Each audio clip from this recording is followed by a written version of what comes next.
बहुत समय पहले की बात है। एक हरा भरा जंगल था। वहाँ सभी जानवर मिलजुल कर रहते थे।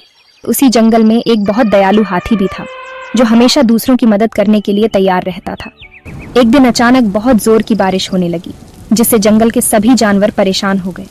उस बारिश में एक छोटी गिलहरी भीग रही थी और डर के मारे कांप रही थी। उसे छुपने की कोई जगह नहीं मिल रही थी और वह इधर उधर भाग रही थी। तभी हाथी उधर से गुजर रहा था। उसने देखा कि गिलहरी बहुत परेशान है और उसे मदद की जरूरत है।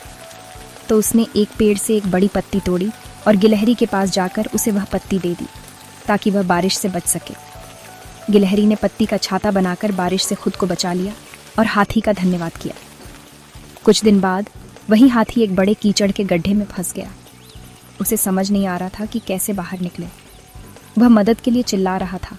उसकी आवाज़ कुछ जानवरों ने सुनी, जिसमें वह गिलहरी भी शामिल थी। गिलहरी तुरंत वहां पहुंची और देखा कि हाथी एक बड़े कीचड़ के गड्ढे में फंसा हुआ है। गिलहरी ने हाथी की सूंड को पकड़कर बाहर खींचने की कोशिश की, पर वह बहुत छोटी थी और उसकी ताकत से कुछ नहीं हो पाया। तभी वहां एक बंदर और एक खरगोश आए और वे भी हाथी को बाहर निकालने की कोशिश करने लगे, लेकिन उनकी कोशिशें भी नाकाम रहीं। गिलहरी ने सोचा कि उसे और मदद की जरूरत है। वह दौड़कर कुछ दूर गई और वहां उसे कुछ और हाथी दिखे। उसने उनसे मदद मांगी और उन्हें हाथी की स्थिति के बारे में बताया।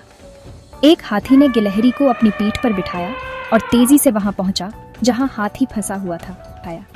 जब वे पहुंचे तो देखा कि बंदर और खरगोश अब भी हाथी को निकालने की कोशिश में लगे हुए हैं, लेकिन वे सफल नहीं हो पा रहे थे। अब और हाथियों की मदद से वे सभी मिलकर फंसे हुए हाथी को गड्ढे से बाहर निकालने में सफल हो गए। सभी ने मिलकर मेहनत की और हाथी को बचा लिया। हाथी ने गिलहरी और सभी दोस्तों का धन्यवाद किया।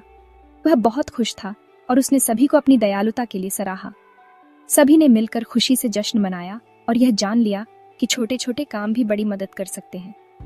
तो इस कहानी से हमें यह सीखने मिलता है कि हमें हमेशा दूसरों की मदद करनी चाहिए।